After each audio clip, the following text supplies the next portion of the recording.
Muy buenas tardes a todos y todas quienes nos ven desde la comuna de Independencia y también desde otras comunas del país, como hemos visto en los últimos capítulos. Hoy día vamos a iniciar el último capítulo de nuestro primer ciclo de las tardes constituyentes para hablar de un tema sumamente importante, nada más y nada menos que los derechos sociales, una demanda que en nuestro país y durante los últimos años, incluso previo al estallido social, se ha escuchado con fuerza en las calles por la ciudadanía en su conjunto y por distintas organizaciones. Podemos recordar cómo incluso antes del 2011, producto de algunos proyectos como Hidroaicén, hablamos de la importancia de un medio ambiente sano, libre de contaminación y también protegido. Posteriormente empezamos los estudiantes, ¿cierto?, a movilizarnos al alero de una demanda por una educación pública, gratuita y de calidad. Producto también después de la crisis, ¿cierto?, del modelo neoliberal en nuestro país, hemos enfrentado también movilizaciones importantes en torno al tema de las pensiones. Y por qué no hablar de lo que durante este año ha ocurrido en el contexto de la pandemia en relación a las falencias y problemas de nuestro sistema de salud. El estallido social representa una demanda y una interpelación a la institucionalidad, y dentro de eso caben las municipalidades, ¿cierto?, de hacer parte a la ciudadanía, no solo en la toma de decisiones, sino que también en la distribución del poder local. Es por eso que surge Independencia Constituyente como un proyecto que impulsa la Municipalidad de Independencia, encabezada por su alcalde Gonzalo Durán, de precisamente hacer eco a esa demanda, de decir que en el proceso que viene, en el proceso constituyente que estamos a puertas de enfrentar, es la ciudadanía quien debe ser protagonista y quien debe enfrentar y tener un rol protagónico en todo el proceso que nos convoca. El día de hoy vamos a contar con tremendos invitados. Contamos con la presencia de Claudio Fuentes. Él es cientista político y coordinador del Laboratorio Constitucional de la Universidad Diego Portales e investigador asociado del Centro de Estudios Interculturales e Indígenas, CIIR. Y también Valesca Naranjo, antropóloga, magíster en comunicaciones y actualmente doctoranda en género. Y también para hacer una breve introducción en este capítulo, antes de darle la palabra a nuestros invitados con las preguntas de este programa, contarles que nosotros en este proyecto hemos levantado una iniciativa sumamente importante que es la realización de este manual constituyente. En este manual constituyente nosotros informamos y entregamos herramientas a la ciudadanía para el debate que tengan en el territorio, pero también los invitamos a participar del plebiscito del 25 de octubre, a tomar posiciones respecto a los contenidos de la futura Constitución.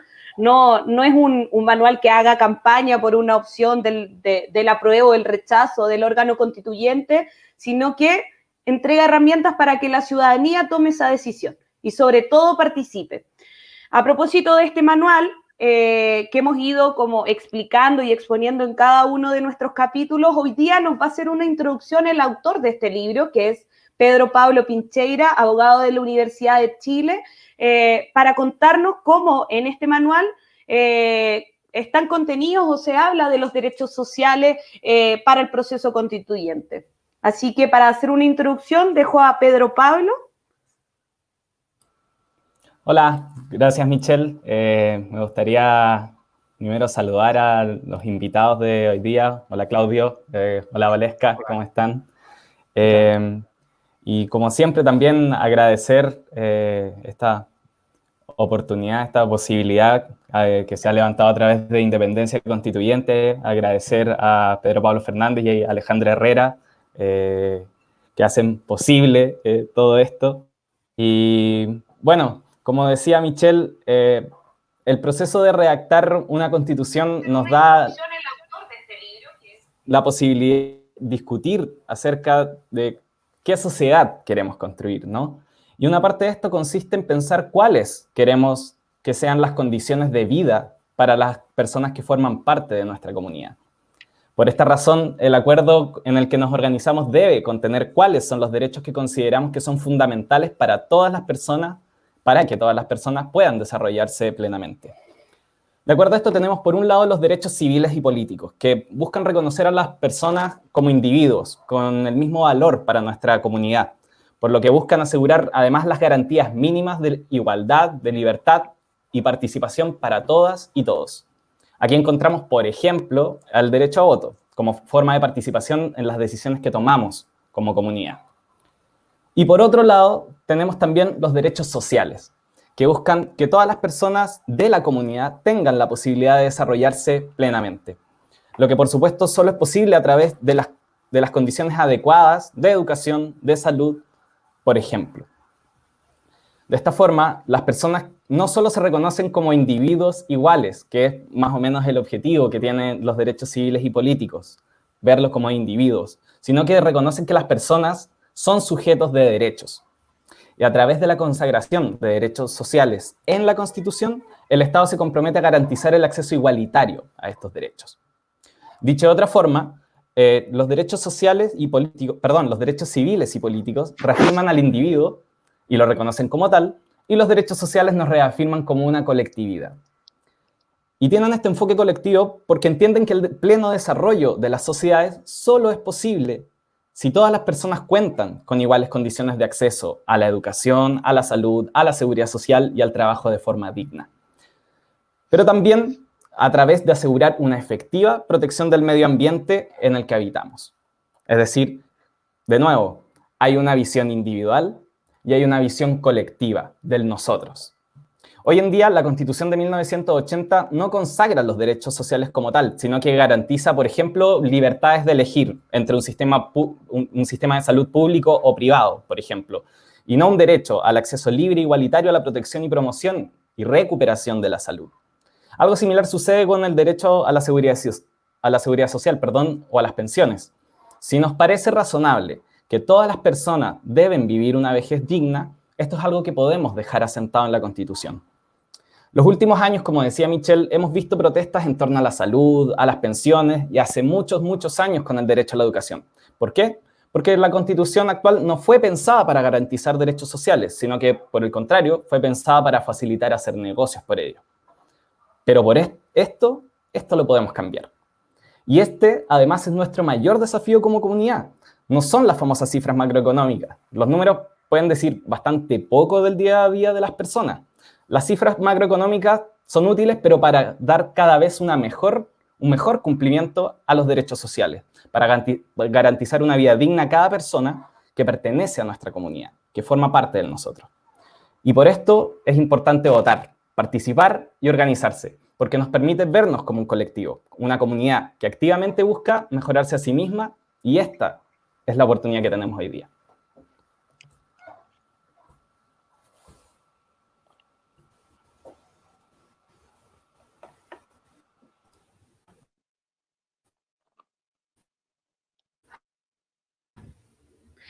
Muchas gracias, Pedro Pablo, por esa tremenda introducción. Me parece que después de esas palabras podemos perfectamente iniciar, no sé si el debate, pero sí la discusión entre nuestros invitados. Y vamos a partir con Claudio con la primera pregunta de este capítulo, que es, ¿cuál es el diagnóstico actual de la situación de los derechos sociales en nuestro país? Claudio, te cedo la palabra. Ya. Bueno, muchas gracias por la invitación y por... ¿Me escuchan bien, no? ¿Sí? ¿Está bien? Ya. Muchas gracias por la invitación a participar acá y a compartir algunas ideas. Respecto de tu pregunta, a ver, yo distinguiría entre lo que consagra la Constitución, que recién se estaba señalando, y lo que son la realidad práctica de cómo se implementan ciertos derechos en la práctica. Y ese es un debate muy interesante y muy grande y que tiene que ver con cómo hacer viable desde el punto de vista de las instituciones, etcétera, ciertas promesas que se escriben en la Constitución y que es un gran debate hoy día en el caso de Chile. Yo, para responderte, me voy a centrar en lo que dice la Constitución, ¿ya? Si quiere, después hablamos de la otra parte, que cómo se implementa ciertos derechos pero quería centrarme en esa parte, en la primera parte, porque hay mucho mito respecto de lo que dice y lo que no dice la Constitución. En primer lugar, efectivamente, como recién acá el compañero señalaba, la Constitución dice poco. La característica de la Constitución en relación a otras constituciones del mundo es que el rol, por una parte, del mercado es muy central en toda la estructura de lo que fue el desarrollo de la Constitución del año 80. Y en segundo lugar, es bastante limitada respecto de la consagración de ciertos derechos. Ahora, desde el punto de vista de los derechos que están consagrados, por una parte, hay un gran debate, es qué tipo de Estado tenemos. Eso aparece en el artículo 1 o el 2 de la Constitución, y cuando se define qué tipo de Estado, se define un Estado que va a propender el bien común de las personas. Frente a eso, los sectores más progresistas, la socialdemocracia en Europa, etcétera, sobre todo después de la Segunda Guerra Mundial, definieron el rol del Estado como un rol de un Estado social de derecho. Y le pusieron la palabra social. En el caso de Chile no existe esa definición. De hecho, no, se define como un Estado que promueve el bien común. Al colocarle el concepto social inmediatamente al lado del Estado, coloca un énfasis, una visión, un ordenamiento que tiene que tener el Estado, una prioridad que tiene que tener el Estado vinculado a responder a lo que es los derechos sociales de la sociedad. En el caso de Chile, se consagran en la Constitución varios derechos. Se habla del derecho a la educación, a la salud o al acceso a la salud, como bien se señalaba anteriormente, a las pensiones, los derechos laborales, o sea, se mencionan esos. El tema ahí es, por una parte, qué tipo de derechos vamos a consagrar en la Constitución y, en segundo lugar, cómo se van a consagrar, qué es lo que va a decir específicamente en la Constitución estos derechos. En el caso de Chile, a mi juicio, faltan, por una parte, algunos derechos que consagrar. Por ejemplo, el derecho constitucional a una vivienda digna. Eso, en general, en las concepciones modernas de seguridad social, se entiende por seguridad social el conjunto de políticas asociados a el bienestar de las personas, que incluye desde la niñez hasta la vejez, es decir, pensiones, educación, protección a, por ejemplo, a la infancia. Los derechos de la niñez no están contemplados en la Constitución, a una vivienda digna. Parece natural pensar que para vivir uno requiere, así como requiere agua, también requiere una vivienda. Bueno, en la Constitución no está establecido. Entonces, por una parte está qué derechos vamos a consagrar en la Constitución. Y la otra parte es cómo los vamos a consagrar. Y ahí yo voy son 5 minutitos nomás, así que voy a acotarlo a un solo derecho y hablar de un solo derecho y mirarlo y leerlo. El derecho a la seguridad social.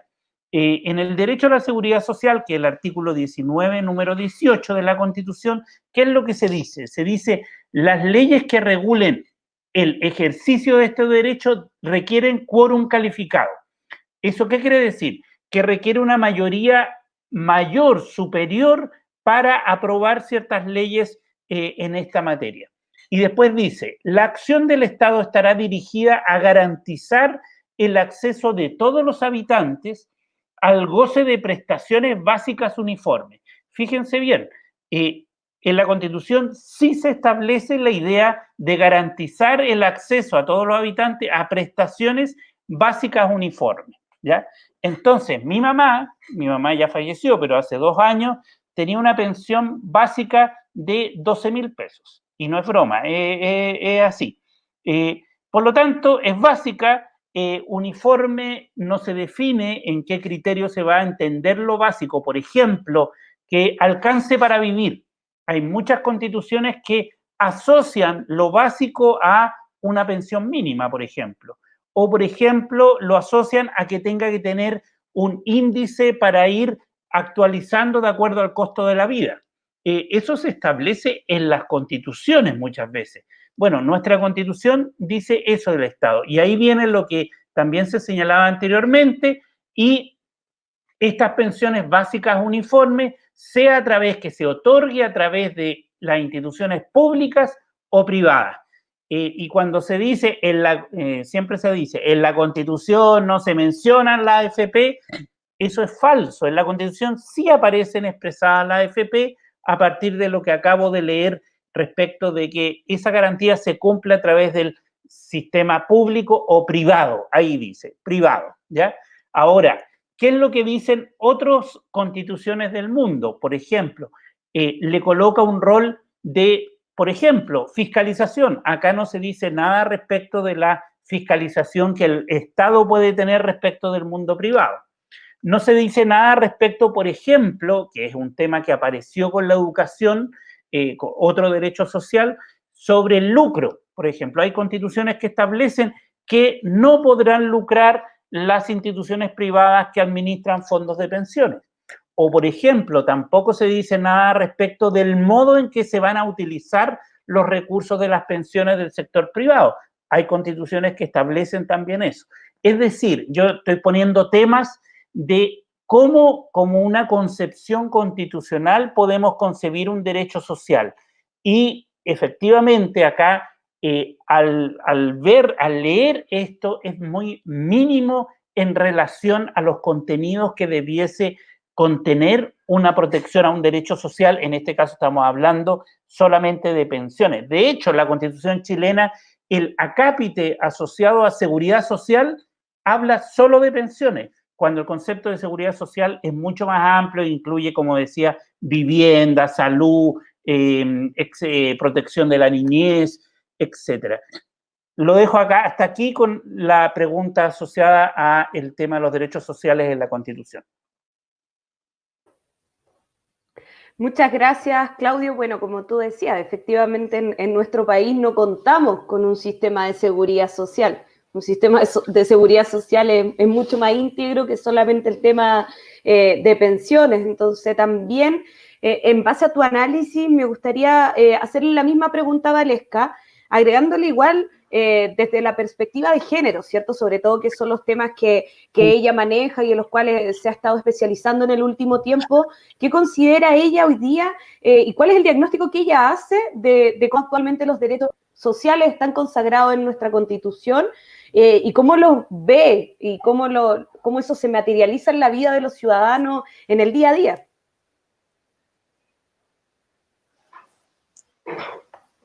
¿Se escucha? ¿Sí? ¿Se escucha bien o no? ¿Sí? ¿Sí? Ok. Bueno, hola a todos. Súper interesante lo que nos plantea Claudio y que tiene como varios, diría yo, como elementos claves a la hora de poder conjugar todo lo que Claudio nos introduce. Especialmente me quedaría como con dos puertas de entrada, ¿no?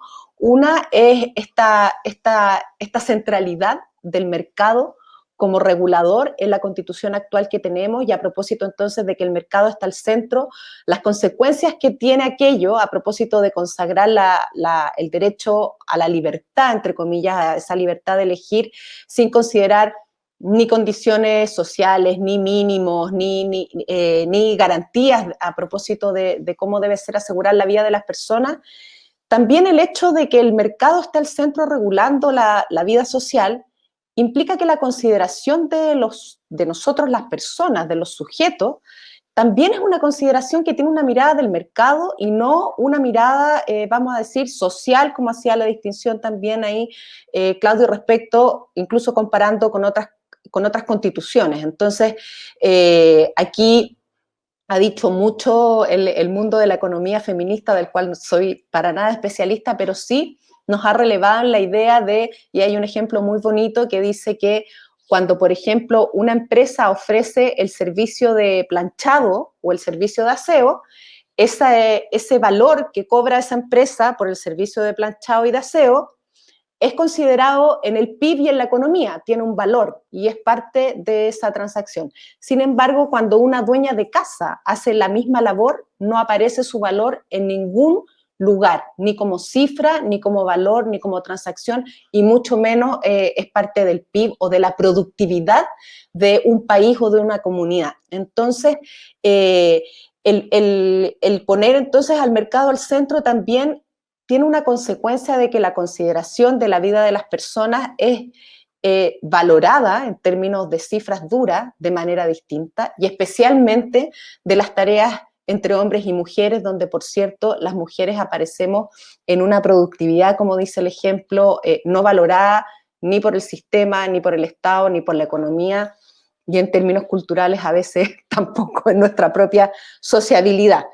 Me parece que ese es un punto central como para pensar en las desigualdades, la puerta de entrada al mercado. Y lo otro que señalaba Claudio tiene que ver con cuáles son esos derechos sociales que consagra la Constitución, ¿no? Y yo creo que ahí en una perspectiva de género hay una serie de derechos sobre los cuales la condición de desigualdad vamos a decir de las mujeres principalmente, pero de los géneros, para no dejar géneros fuera, para no tener solo una mirada binaria de esa relación, donde el derecho, por ejemplo, a una vida sin violencia, la exigibilidad de derechos que son fundamentales en esa línea a propósito de, por ejemplo, los tratados que suscribe Chile y cómo aquello se traduce o le da realidad o materialidad a aquello que se enuncia,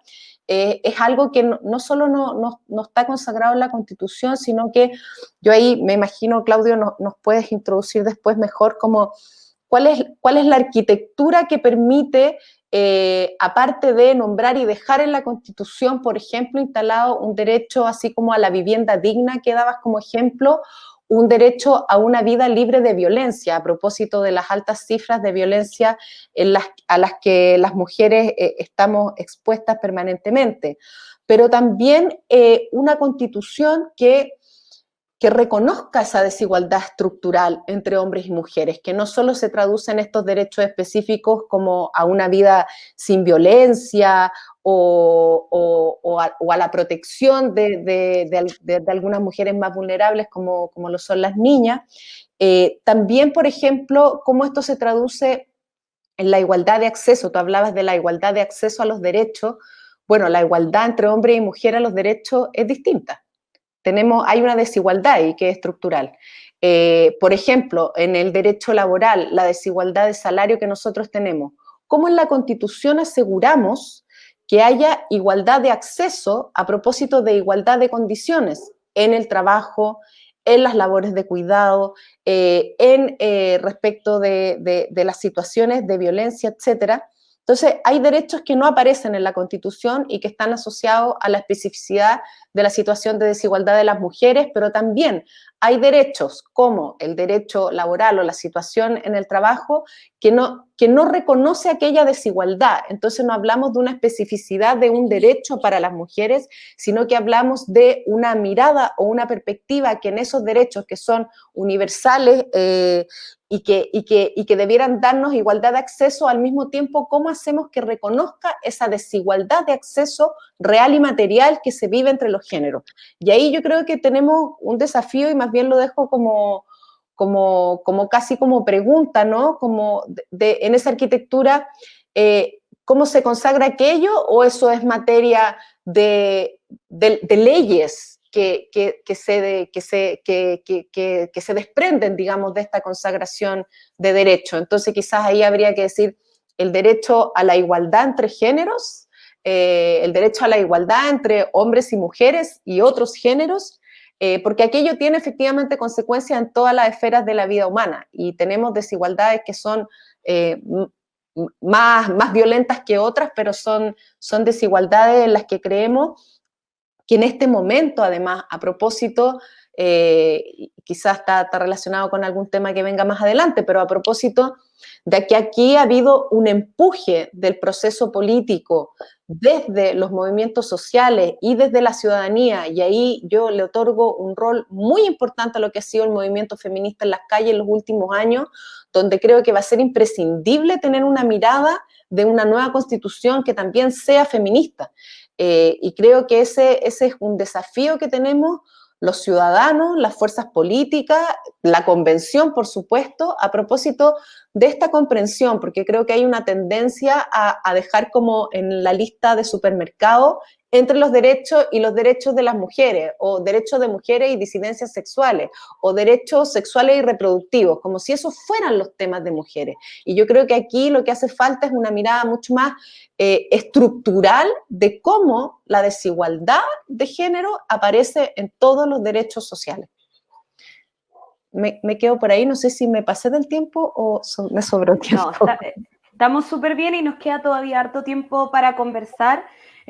Agradecer igual tu punto de vista, porque en el fondo nosotros, bueno, habíamos tenido un capítulo especial donde hablamos temas específicamente de género, pero la forma de plantearlo en relación a la igualdad de acceso a los derechos sociales entre los distintos géneros es sumamente relevante. Hace poco, de hecho, había visto uno de los spots que hay dentro de la campaña y de la franja, que hablaba como de que en el fondo no vamos a ser capaces las mujeres de erradicar la violencia de género a través de la Constitución, pero sí se abre la oportunidad histórica de ser parte de cómo se construye este país y nuestra institucionalidad. Y en el fondo, esa perspectiva desde las mujeres en la construcción del Estado, de la distribución de poderes, del reconocimiento de derechos, yo creo que no la habíamos tenido derechamente. Y sobre todo considerando la posibilidad de tener un órgano constituyente paritario en el caso de ganar el apruebo en el plebiscito de octubre. Pero ahora la segunda pregunta que nos convoca y que tiene que ver con algo que hablábamos en la introducción del capítulo y que Pedro Pablo Pincheira también a propósito del manual hacía una introducción y que tiene que ver de cómo en el fondo la situación de vulnerabilidad en relación al acceso a los derechos sociales se conecta con el estallido social. El estallido social es como la cumbre o en el fondo el momento cúlmine de una serie de movilizaciones en nuestro país en torno a demanda en concreto, donde en el fondo se dice, bueno, esto no da para más, tenemos una constitución que no da el ancho y tenemos también una política que no nos da respuesta a nosotros, porque hay derechos consagrados en la Constitución, pero al parecer la política institucional o los poderes del Estado no son capaces de garantizarnos a los ciudadanos el ejercicio y la protección de esos derechos. Entonces, la pregunta que va ahora, y que le cedo la palabra a Claudio para comenzar, tiene que ver cómo, en el fondo, esta discusión en torno a los derechos sociales se vincula a lo ocurrido el 18 de octubre. Ya, voy a tratar de conectar tu pregunta con lo que Valesca estaba planteando respecto de precisamente los derechos, en este caso, de las relaciones de género y cómo se podría traducir eso en la Constitución. Primero, así como respondiendo muy brevemente a tu pregunta, yo creo que tiene totalmente que ver, o sea, aquí lo que ha pasado antes del 18 de octubre, o sea, yo creo que se fue como la última gota que rebalsó un vaso que venía llenándose desde hace mucho tiempo y que tiene que ver con demandas sociales por justicia, en contra de abusos en general, abusos del sector público, abusos del sector privado.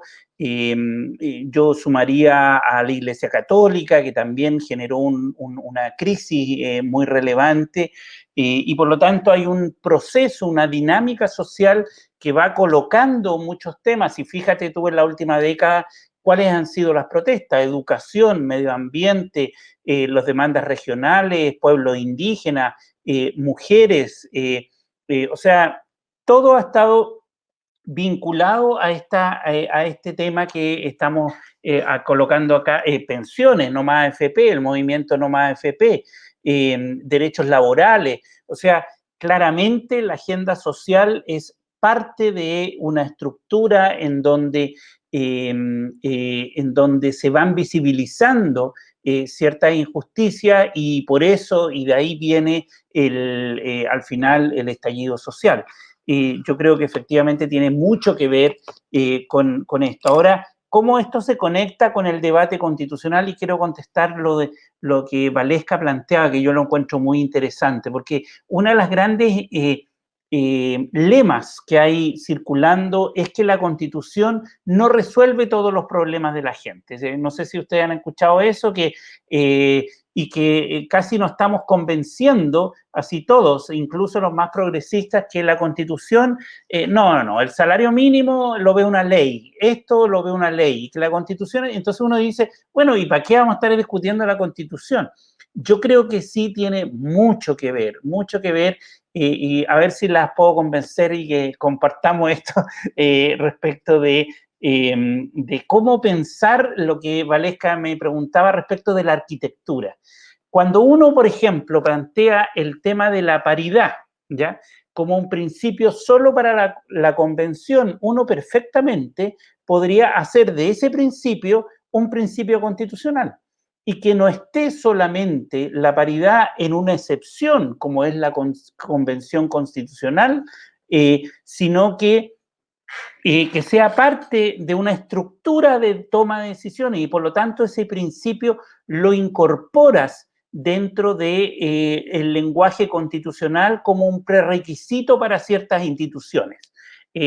Por ejemplo, y eso te establecería una demanda institucional radicalmente distinta. Por ejemplo, o sea, cuando uno piensa en instituciones chilenas que nunca en su vida han tenido una mujer presidiendo esas instituciones, y ni siquiera presidiendo, siendo parte de la estructura, Banco Central, Corte Suprema, o sea, el Poder Judicial, etcétera. O sea, hay instituciones que las mujeres están radicadas, y estamos en el siglo XXI, o sea, cuando se supone que estamos entonces ahí uno podría colocar efectivamente ciertos principios en las instituciones, sobre todo estatales. El segundo tema es el tema de la violencia que planteaba Valesca, que yo creo que es fundamental. Bueno, claro, efectivamente la pregunta que tú haces es clave, porque uno podría poner una frase diciendo el Estado no permitirá y la sociedad no permitirá ningún tipo de violencia. Y queda bonito y todos aplauden y no pasa nada. Entonces, lo que hay que pensar es cómo en la estructura constitucional se resuelve ese tema, o sea, se aborda ese tema. Por ejemplo, algunas constituciones lo que han establecido son las defensorías de las personas, en donde tú generas una institución que es, en América Latina casi todos los países tienen una defensoría, un ombudsman, también en Europa, también en Estados Unidos, donde existen defensorías de las personas. ¿Qué es lo que son? Son instancias que se crean para permitir a que las reclamaciones de la ciudadanía, que una persona le va a costar llegar mucho a hacer la reclamación, ese es uno de los grandes problemas que tiene, no solamente de violencia de género, sino que también abuso en general, y tú robusteces estas instituciones que te permitan el vínculo entre la ciudadanía y el sistema de justicia, el sistema de defensorías penales, etcétera, etcétera. Esa estructura hay que crearla porque en Chile no existe y por lo tanto se podría resolver de ese modo, es decir, como tú un principio, por ejemplo, de paridad lo expresas institucionalmente y le demandas a las instituciones ciertos mínimos de paridad. Por ejemplo, el principio de acción afirmativa. Hay constituciones que establecen el principio de acción afirmativa en donde ciertos grupos que han sido históricamente discriminados se les da condiciones de acceso privilegiado para equilibrar la cancha en el fondo en donde estamos en esta sociedad. Por lo tanto, uno sí puede pensar tanto en establecer a nivel de la Constitución ciertos principios, pero ciertos instrumentos para materializar la defensa de esos principios. Eso es lo que me imaginaría en la discusión constitucional que viene. Voy a prender la luz que se me está oscureciendo aquí, pero estoy aquí. Ya, gracias Claudio. Bueno, Valesca, me parece que la interpelación se está dando también entre nuestros propios invitados y la pregunta ya está planteada, que tiene que ver cómo se relaciona toda esta discusión de los derechos sociales con el estallido social, y siguiendo también un poco lo que ha estado hablando Claudio, ¿cuál es tu perspectiva también en torno a ese momento histórico en nuestro país? Históricas. Sí, cito ahí la calle en la última de las mujeres. Oye, yo creo que tiene todo que ver, gracias Claudio como por contestar, yo efectivamente creo, y me faltó decirlo además, que efectivamente hay también una apuesta en una perspectiva de género por un Estado que sea un Estado paritario.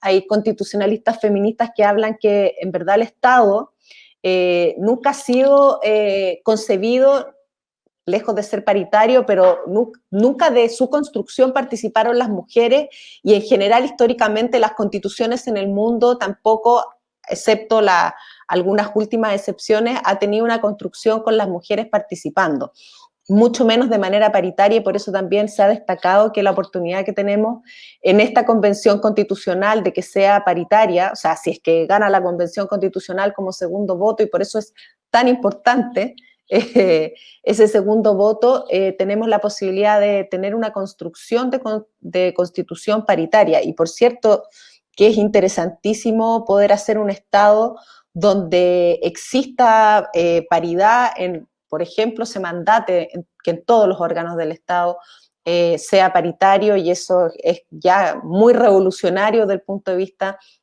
de la participación y la inclusión de las mujeres.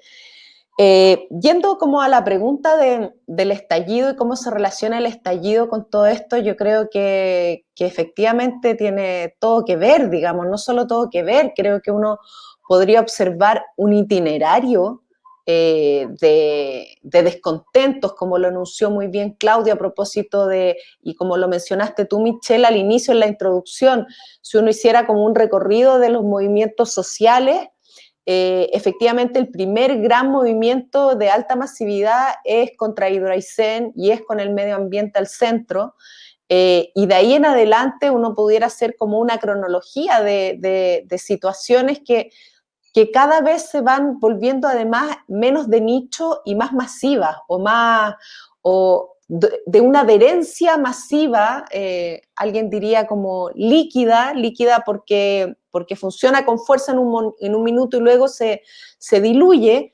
Sin embargo, han ido como construyendo, y uno pudiera leerlo como una especie de capas, ¿no? Como de capas, así como medias de estratigrafía, que se han ido depositando una sobre otra y han ido generando como una acumulación de descontentos y además como un marco para leer lo que llamamos desigualdad, descontento, etcétera, que se fue construyendo, y seguramente de ahí atrás también uno pudiera como conectar con otras manifestaciones, otros movimientos, otras conversaciones públicas y privadas que nos conectan por un lado, con una emocionalidad de descontento y de injusticia, y por otro lado, con una racionalidad que cuando a propósito de lo que hablábamos al principio, ¿no? Cómo en esta Constitución, que parece a ratos una caricatura, entre uno más la desmenuza, parece una caricatura de la supremacía del mercado, del dinero, de los grupos de interés, en desmedro de las personas. Realmente parece un cuento muy arquetípico, donde hay un pueblo que es oprimido por unos intereses o una mano invisible y que tiene toda esta como, no sé, le han llamado sala de máquinas, arquitectura, estructura, fierros, lo que sea, que posibilita y permite, ¿no es cierto?, esa exclusión, esa subordinación, esa sujeción, esa desigualdad y todos esos efectos negativos que son interpretados por la sociedad y sus distintos grupos, además, porque a mí una de las cosas que me parece y que aplaudo de este estallido es que además aparece una diversidad de grupos, aparece unidad emocional o de sentimiento respecto al descontento de esta desigualdad que es como no va más, pero al mismo tiempo es diversa, es intergeneracional, es transversalmente, podríamos decir, como de todo el arco político, incluso uno pudiera situar, ¿no? Hay como dos miradas del estallido, una que sitúa como, o que le gusta mucho a la derecha ensalzar para levantar como sus discursos del miedo, a propósito de la primera línea y la destrucción. Y otro momento de octubre, ¿no es cierto?, que ya no me acuerdo si fue como la semana después del 18, creo, que es cuando se junta más de 1 millón de personas en la Plaza Italia, Plaza Dignidad, donde es un momento muy familiar y en ese sentido muy transversal, muy pacífica, además muy pacífica en el sentido de una convivencia, pero al mismo tiempo de un espíritu transformador que se sentía en ese día. Yo no sé, me imagino que ustedes fueron más de una vez, y hay ahí un momento fundante de un estallido que es muy masivo, muy unitario, que creo que es muy coherente con lo que las encuestas dicen, que es más de, estamos por ahí por el 80% de probabilidades de adhesión a la prueba. Hay que ver cuánta gente concurre a votar, pero creo que hay un hilo conductor, una coherencia entre el descontento, entre movimientos que los últimos 10 años han estado acumulando y generando una conversación, una lectura pública y también privada de lo que es ese descontento, que tiene un correlato entre lo institucional y como bien decía Claudio, cómo muchas además instituciones como del viejo orden empiezan a caerse a pedazos respecto de su legitimidad en todos los ámbitos de acción, de su legitimidad, en el caso de los partidos políticos, la Iglesia Católica, el propio Estado. Hoy día incluso pudiéramos agregar a la propia Presidencia de la República a propósito de cómo se ha ido deteriorando su rol o la importancia en el escenario en el que hoy día se está jugando, donde realmente el escenario, desde mi perspectiva, es un escenario asociado al plebiscito y al momento constituyente que estamos viviendo ya hace más de un año. Me recuerdo que cuando partió el estallido, ya no me acuerdo si fue el abogado Montalegre, no recuerdo bien quién fue, que habló de esto, de que el estallido inauguraba un momento constituyente, porque inauguraba un momento donde el pueblo se vuelve pueblo en tanto categoría e impugna el orden establecido para tomar o proponer un nuevo orden desde su condición de pueblo. Y yo creo que ahí hay un acto que es por un lado simbólico, pero por otro lado no solo simbólico, sino que es político y es social, a propósito de cómo estamos viviendo hace un año en Chile después del estallido, donde Chile cambió absolutamente y profundamente, que en esta toma podemos decir, de conciencia, pero también de poder y también de impulso y de impugnaciones, como todo al mismo tiempo, a partir del estallido. Y por eso hoy estamos hablando de derechos sociales y de cómo esos derechos sociales se consagran o no en la Constitución. Entonces, es un momento yo diría, de una sana politización de las comunidades, de las ciudadanías, de las familias, de las personas de Chile que hoy día se constituyen en un espacio que es mucho más, pudiéramos decir, comunitario o de pueblo, de colectivo y con un sentido colectivo, a propósito del contraste del sentido individualista y desmembrador de lo público y de eso colectivo que trae al mercado al centro como un regulador. Sí, ahí para todos ya es bastante comprobable, ¿no? Que en eso el mercado no es inocuo, también tiene una visión de mundo y de sociedad a propósito de sus prácticas y las prácticas que han emanado de ellas y las consecuencias que hemos vivido en el Chile neoliberal y que hoy día inauguramos después del estallido como un Chile post-neoliberal. Muchas gracias, Valesca. Ahora, la tercera pregunta es como que nos invita ahora a pensar a futuro. ¿ya? Porque ya hemos hecho un diagnóstico, hemos hablado del estallido social, y bueno, como estamos más o menos como ya con el tiempo para poder hacer las preguntas de la comunidad de Independencia, porque tal como este proceso ha sido súper acompañado por la ciudadanía, nosotros hemos surgido como una iniciativa para acompañar el proceso constituyente, para acompañar la movilización social, para entregar herramientas, pero quienes aquí ejecutan y cumplen el rol protagónico finalmente son nuestras comunidades, nuestros vecinos y vecinas. En un tiempo se estuvieron organizando en estos cabildos o asambleas territoriales. Esos espacios siguen en el fondo. Un poco más afectados por la pandemia, de manera virtual, quizá un poco menos participativos, pero ahora, a propósito del desconfinamiento, como que se vuelven a reactivar. Y hay lecturas distintas en torno, al menos de los que yo he escuchado, en relación a las distintas autoridades políticas, respecto a la lectura que se hace de este proceso constituyente, de si este proceso viene a ser como un punto cúlmine que abre paso a una nueva etapa, como que en el fondo el estallido social se cierra con el proceso constituyente, y hay otras voces que dicen, no, esto es más una apertura hacia un nuevo ciclo, que la Constitución es recién la primera patita, ¿cierto?, de un modelo que estructuralmente, como aquí se ha mencionado, tiene que cambiar. Entonces, la tercera pregunta, y también lo invito ahí a ser un poco más breves con la respuesta, es cómo a futuro vamos a construir el debate en torno a los derechos sociales y cómo vamos a ser parte de la ciudadanía también de ese debate. Claudio, te cedo la palabra.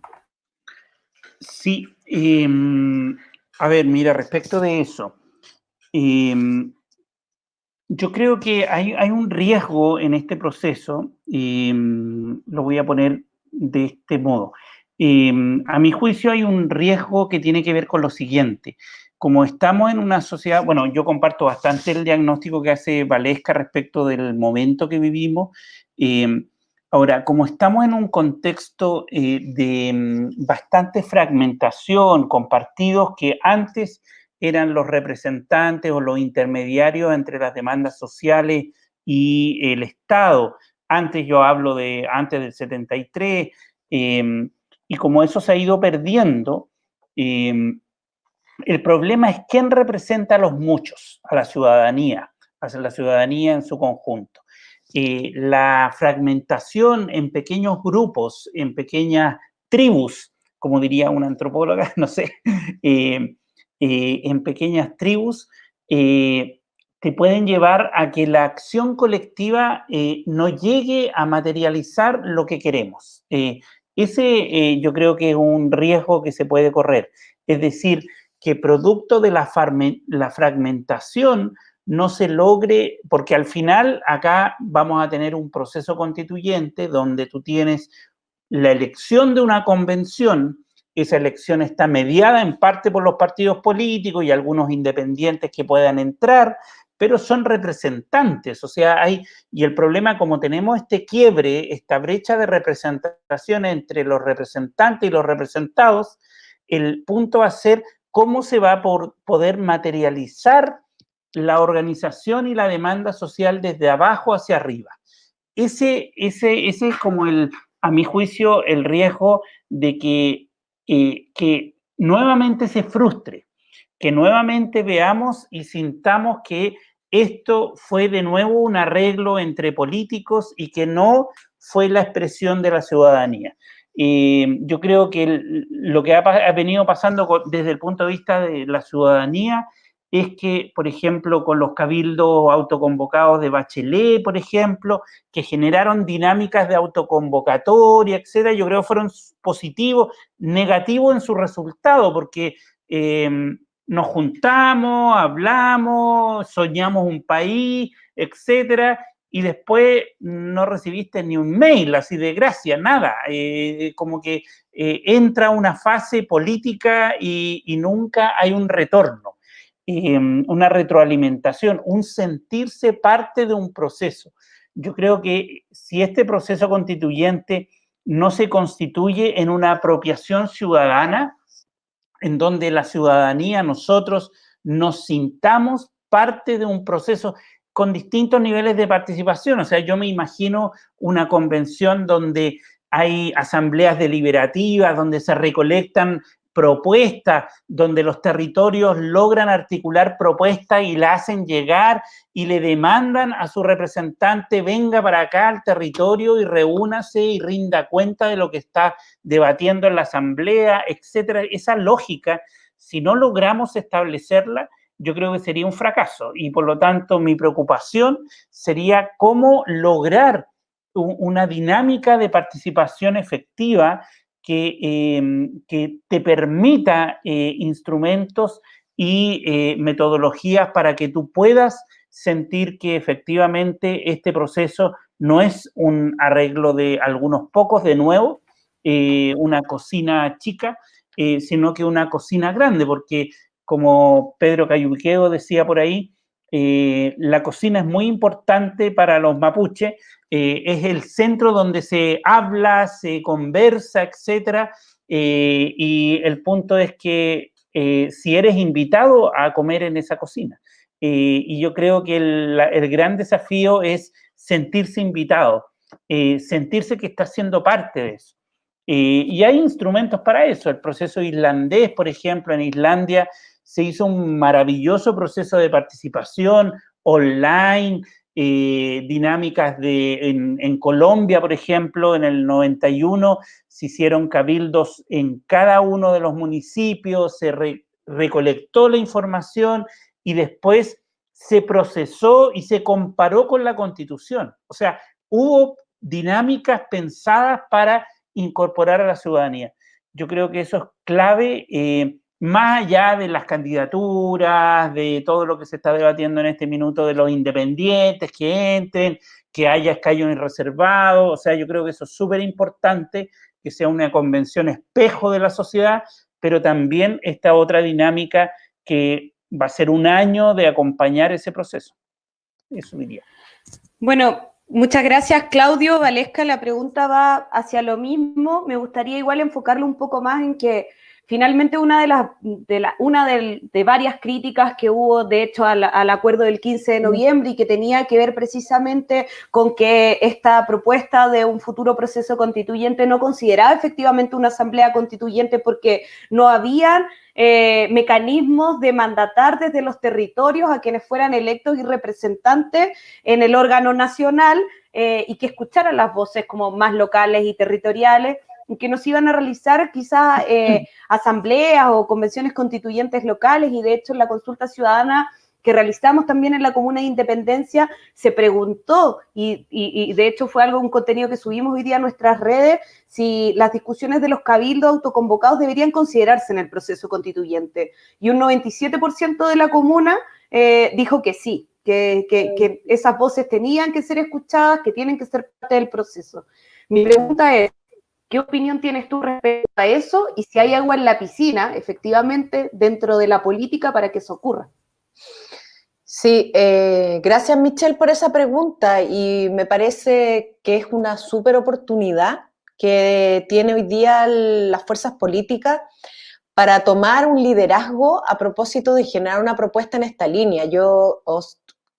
Y ya he leído propuestas en esa línea desde el mundo político. Yo participo de un espacio político y en ese sentido estamos como proponiendo desde allí, parte de Fuerza Común, que es un partido emergente, estamos proponiendo algo que hemos llamado algo así como una Contraloría Ciudadana o una Contraloría Constituyente a propósito de generar desde los territorios esta participación, pero que es una participación que dialoga, que proponemos que dialogue, en la manera como describe en uno de los ejemplos, Claudio, que dialogue con los convencionistas y pueda entonces los convencionistas puedan tener al menos quienes hayan sido elegidos desde el espacio de las fuerzas que llamamos como de oposición a la derecha.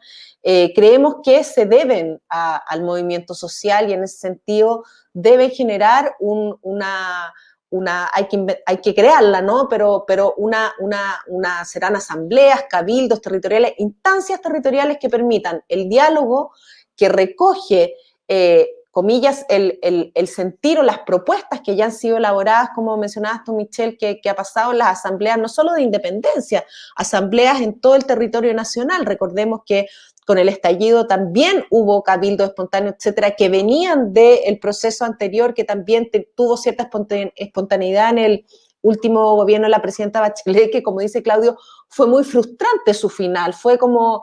Y después de las conversaciones así entusiasmantes que tuvimos algunos en nuestras casas, con nuestros amigos o invitados en otros espacios, quedó como un poco en nada. Hoy día creo que la promesa y la oportunidad que podríamos tener es que ese proceso de conversación ciudadana, territorial, pueda efectivamente llegar a la Convención Constitucional y de esa manera ofrecer alternativas y respuestas a los ciudadanos organizados para entonces tener un proceso en el que efectivamente nos sintamos todos parte. Yo comparto ahí totalmente lo que dice Claudio. Creo que el gran desafío es cómo generamos un proceso que, más allá de lo legal, genere instancias de participación, que tenga vasos comunicantes en un proceso que también es ciudadano y no solo institucional a propósito del itinerario exclusivo de la convención, y entonces quienes son elegidos distritalmente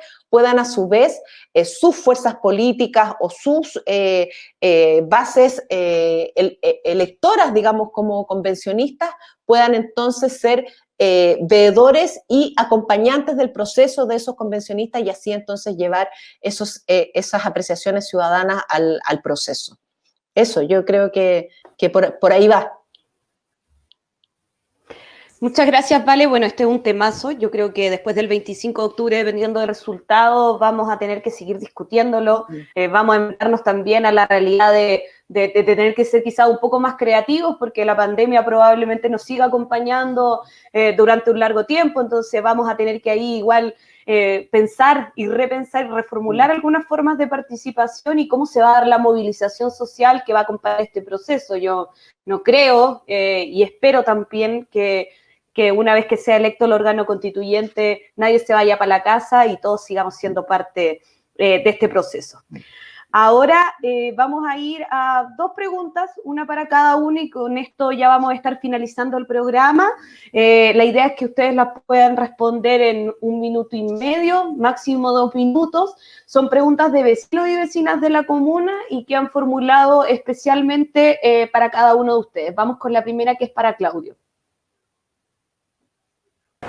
Hola, mi nombre es Evelyn Berríos, pertenezco al colectivo Contexto Popular y quiero primero exponer y luego preguntar. Primero, exponer que en Chile hay una discapacidad que se ha invisibilizado y se ha caricaturizado. Hablamos de casi 1 millón de personas, cifra que aumentó dramáticamente después del estallido social. Bueno, una vez dicho esto, tenemos que entender que tenemos una crisis en materia de educación, de integración laboral, de participación, de los recursos que entrega el Estado también a los gobiernos locales, materia de salud y también, por supuesto, en materia de terapias multidisciplinarias.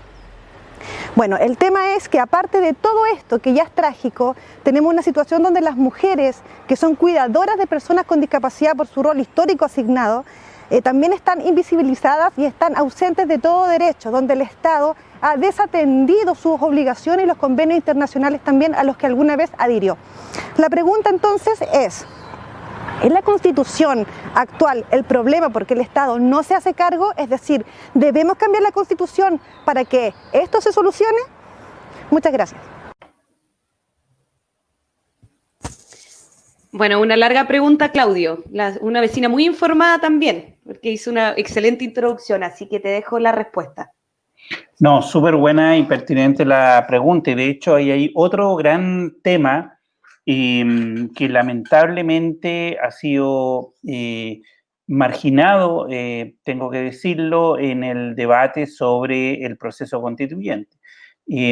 Cuando se plantearon originalmente, cuando surgió el acuerdo el 15 de noviembre, y se plantearon una serie de actores sociales y actrices sociales diferentes demandas asociadas a la inclusión en el cuerpo constituyente de distintos grupos de la sociedad, surgieron varias. De hecho tengo una estudiante ahora trabajando precisamente en esa dimensión, Surgieron el movimiento feminista, obviamente, con el tema de la paridad, que yo creo que fue el más exitoso. En el mes de marzo se aprueba la ley. Escaño reservado, estamos esperando que se apruebe. Lista para independientes ahora se está reformando. Y aparecieron 2 o 3 otros temas que son relevantes. Uno es discapacidad. De hecho, se propuso una cuota de 10% para las listas para personas con discapacidad, para que tuvieran una visibilización como una medida de acción afirmativa en el proceso. Hoy día, en la última vez que yo vi las propuestas en el Senado, hace 2 semanas en el Senado se está discutiendo este tema, van en 1% las cuotas para discapacidad, y yo creo que no va a pasar. O sea, porque no hay un interés del sistema político como como recién ella decía, ¿cómo se llamaba? No me acuerdo. Evelyn. Evelyn decía,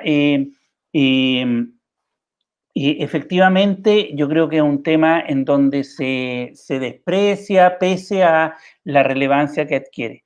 Y por lo tanto, en el proceso yo creo que es importante la visibilización. En el proceso también va a ser crucial generar mecanismos de inclusión a la participación, o sea, medidas inclusivas respecto de lenguajes, mecanismos de señas, etcétera, etcétera, que te permitan ampliar las voces de participación. Y adicionalmente, a nivel del contenido constitucional, hay bastantes constituciones que incluyen el tema de la discapacidad como un derecho en donde el Estado como un derecho como un deber del Estado de resolver y atender a los problemas de personas con discapacidad, y por lo tanto se convierte en un deber y en una obligación del Estado ese tema. Y por lo tanto yo creo que sí debiese estar incluido. Yo creo que es necesario una articulación, pero de nuevo, acá tenemos, yo veo la convención como distintos grupos que van a estar tratando de presionar por meter sus temas. El problema es que si cada grupo social está interesado en su propio tema, estoy pensando en los grandes empresarios que van a querer reafirmar los derechos de propiedad, los sindicatos, los movimientos indígenas, pero si no hay una coordinación de modo de tener una plataforma mínima de acción para lograr establecer esta visión más integral de la cual se habló al principio, yo creo que sería un problema, y por lo tanto creo que es fundamental colocar este tema tanto en los contenidos como también en el proceso. Muchas gracias, Claudio. Es fundamental lo que señala. Hay muchos proyectos, al parecer, en el Congreso que están súper estancados. No hemos tenido todavía definido a semanas de la votación del plebiscito qué va a suceder, por ejemplo, con los escaños reservados para pueblos originarios. La semana pasada tuvimos un programa sobre este tema. Nuestros invitados acompañaron a seguir a través de redes sociales a Convención Plurinacional, que es una campaña que ellos han iniciado precisamente para movilizar en torno a este proyecto, y donde también dejaban muy en claro que los pueblos indígenas de nuestro país no quieren participar del proceso constituyente solo para que se reconozcan a los pueblos indígenas, se declare el Estado plurinacional, sino que ellos quieren ser parte, y nos corresponde a nosotros como cumplir esa deuda histórica de cómo ellos también en su construcción de sociedad pueden aportarnos también a quienes durante muchos años lo hemos excluido.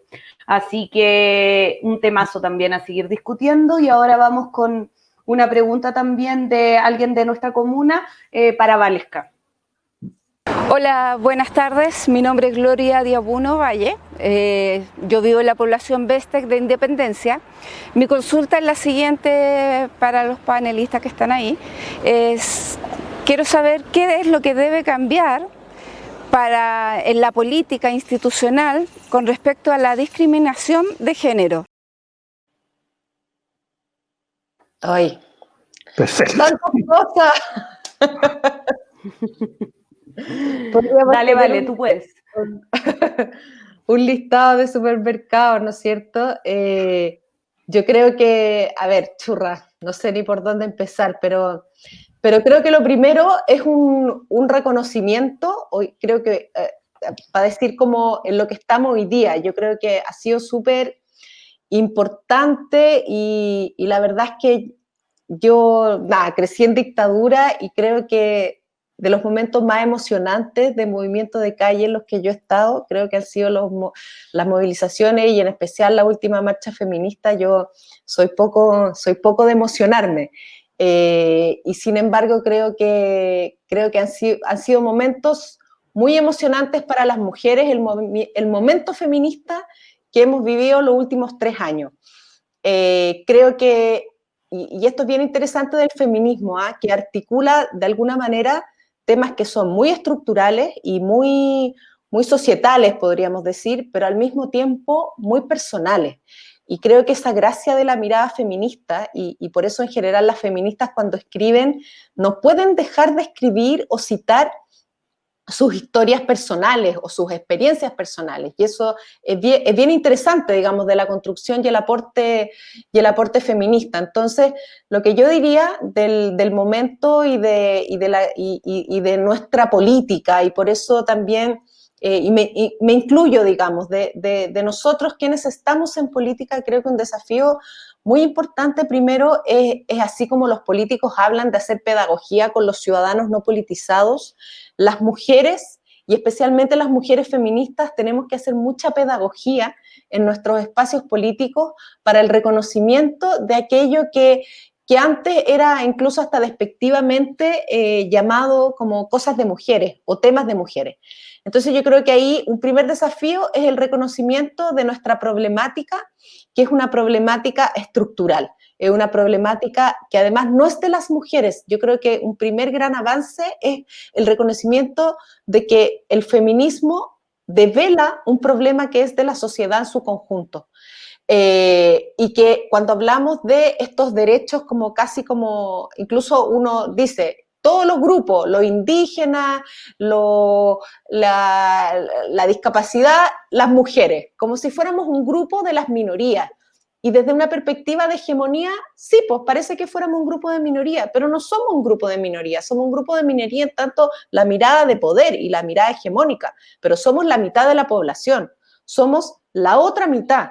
Y en tanto la otra mitad lo que hoy día estamos demandando es esa igualdad y por eso toda justicia de una paridad en los espacios políticos. Entonces, yo diría un reconocimiento de nuestros compañeros hombres en los espacios políticos a propósito de los muchos partidos que hoy día se han declarado feministas. Pues sí, partidos muy tradicionales como el Partido Socialista, para no decir como que solo los partidos de nuevo orden se declaran feministas, sino que hay algunos tradicionales también.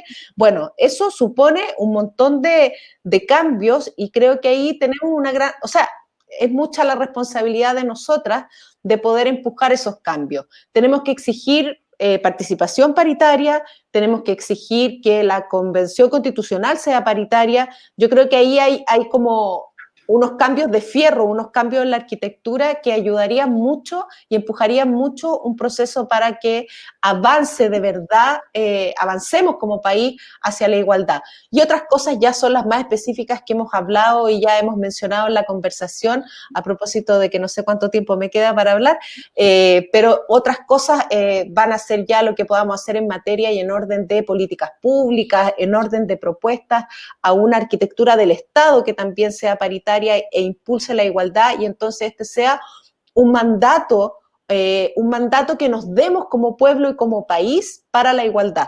Yo creo que ahí hay incluso ejemplos interesantes en el mundo que ya han avanzado y que ya se han declarado o gobiernos o estados feministas en miras al reconocimiento de esta desigualdad estructural como una desigualdad global de toda la sociedad en la que todos debemos hacernos cargo, hombres y mujeres. Pero sin duda hoy tenemos una gran responsabilidad nosotras las mujeres que estamos en temas públicos y políticos de hacer y generar este reconocimiento y la toma de decisiones en miras a nuestra participación más igualitaria. Gracias.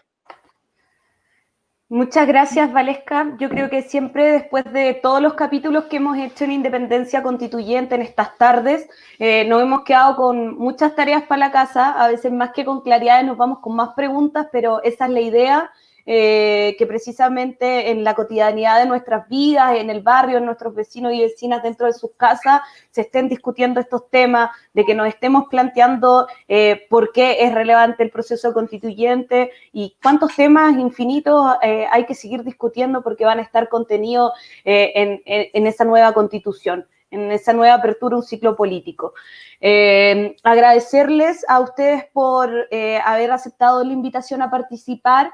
Ha sido un excelente programa, hemos hablado de muchos temas, una conversación súper rica, súper entretenida también entre nosotros, pero también decirles que este es el último capítulo de nuestro primer ciclo de tardes constituyentes. Nosotros tuvimos que adaptar en el fondo el formato de este proyecto a la pandemia para poder seguir informando.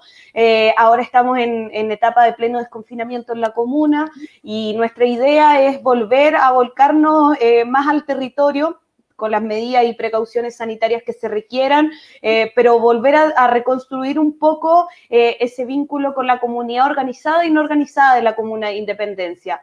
Así que agradecerle especialmente a ustedes por estar el día de hoy, pero también agradecerle al equipo que está detrás de todo esto, Alejandra Herrera, que es una tremenda diseñadora que se dedicó con mucho esfuerzo a trabajar este precioso manual en tanto diseño y también las ilustraciones y todo también lo que ha sido la producción de este programa, que también es trabajo de ella. Agradecerle también a Pedro Pablo Fernández, que es nuestro encargado de contenido y casi que nuestro productor de las tardes constituyentes, y por supuesto también a Pedro Pablo Pincheira, que es el redactor de este manual que quedó precioso y cada vez nos piden más y más manuales, no solamente de la comuna, sino que también de otros lados, y hemos dicho que este manual está en Creative Commons, está descargable en la página del municipio, el contenido se puede utilizar, se puede modificar, es para toda la ciudadanía, sin distinción geográfica. Anunciar que, aunque ya no vamos a seguir con las tardes constituyentes, estamos preparando un tremendo debate la semana antes del plebiscito de apruebo versus rechazo. Esperamos que ahí también lo vamos a ir anunciando a través de nuestras redes, invitarlos a seguir a Independencia Constituyente en Twitter, en Instagram, también en las redes del municipio donde replicamos nuestro contenido, en nuestro canal de YouTube donde todos estos capítulos quedan subidos para que cuando tengan tiempo lo puedan ver, ojalá en familia y todos en sus casas. Y también decirles que el día viernes vamos a estar en la Feria de Maruri de manera presencial, respondiendo dudas de la ciudadanía en relación al proceso constituyente, informándoles de dónde son, cuál es su lugar de votación, cómo pueden acceder también a más información y entregando algunas copias de nuestro manual, teniendo mucho cuidado ahí con el contacto en esta pandemia. Así que eso, pues muchas gracias, de verdad un agrado haber conversado con ustedes, gracias por aceptar la invitación y nos estaremos viendo yo creo que en otras instancias que seguiremos coordinando. Muchas gracias. Gracias. Chao. Chao, chao.